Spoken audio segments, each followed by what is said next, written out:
Bonjour, bonjour, peuple racheté de Dieu. Que le Seigneur vous bénisse ce jour, que le Seigneur vous accompagne dans toutes vos activités. Que sa lumière luise sur votre sentier. Je vous souhaite de passer une excellente journée dans la paix de notre Seigneur Jésus-Christ.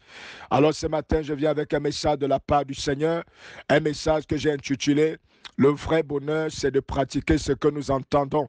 Oui, le vrai bonheur, c'est de pratiquer ce que nous entendons. Alléluia. Oui, ce matin, nous sommes en train de parler du vrai bonheur et nous sommes en train de parler de la véritable source du vrai bonheur.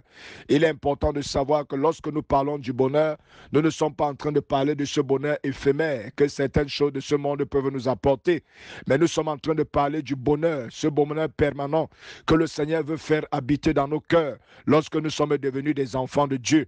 Oui, et comment donc faire pour vivre dans ce bonheur permanent?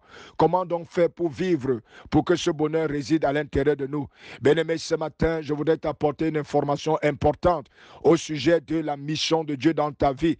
Eh bien, la mission de Dieu dans ta vie, c'est de former parfaitement Christ en toi. Alléluia. La Bible dit que Dieu voudrait que nous devenions des hommes nouveaux. Et cet homme nouveau doit être fait à la ressemblance de Christ. Alléluia. Le véritable bonheur, c'est lorsque l'homme nouveau qui est fait à la ressemblance de Christ se forme à l'intérieur de toi. Car tu devrais savoir que ce qui nous a privés du bonheur, c'est parce que nous nous sommes écartés des voies de Dieu. Et nous avons reçu cet héritage d'Adam. Et c'est cet héritage adamique à l'intérieur de nous qui nous a privés du bonheur. Tiens, par exemple, lorsque nous pratiquons les œuvres de la chair, qu'est-ce que cela apporte à l'intérieur de nous? Ce n'est que le désarroi, ce n'est que la peine, ce n'est que des troubles, ce n'est que des tensions à l'intérieur de nous. Alléluia. Bien-aimés, vous comprenez que l'état du véritable bonheur en nous, c'est la formation parfaite de Christ. Alléluia. Cette formation qui se fait grâce à quoi? Qui se fait grâce à la parole de Dieu. Alléluia. L'homme nouveau se renouvelle au travers de sa justice, au travers de la parole de Dieu. Alléluia. C'est pour cela qu'il est important pour toi qui m'écoutes ce matin de bien interagir avec la parole de Dieu. Je voudrais dire ce matin d'écouter et surtout de la pratiquer. Alléluia. Dans le livre de Jacques chapitre 1, à partir du verset 22, voici ce que la parole de Dieu déclare.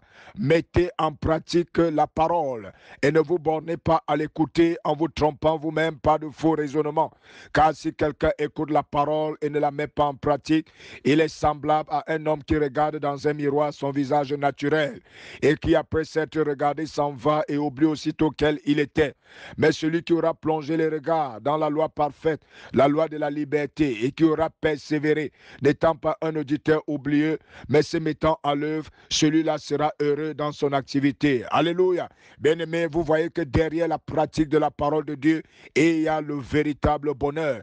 La pratique de la parole de Dieu, la Bible appelle encore la parole de Dieu la loi de la liberté. Lorsque nous écoutons la parole de Dieu, sa mission, c'est de nous délivrer de nous-mêmes, de nous délivrer de ces choses qui nous ont volé notre paix, de ces choses qui nous troublent, de ces choses qui nous prennent ce que nous avons de pur, ce que nous avons de bon dans nos vies. Alléluia. Tu dois donc pratiquer la parole de Dieu.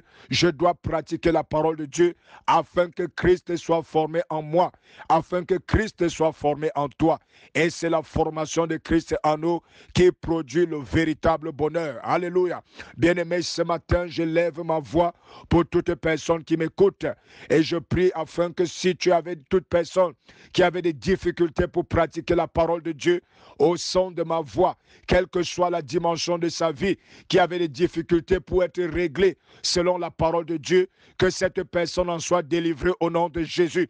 Seigneur, je viens prier et je viens libérer les cœurs qui sont remplis de raisonnements et ces raisonnements qui ont créé des barrières à la non-pratique de la parole de Dieu. Je viens commander ce matin à toutes ces barrières de s'écrouler, Seigneur, des cœurs de ces personnes au nom puissant du Seigneur Jésus.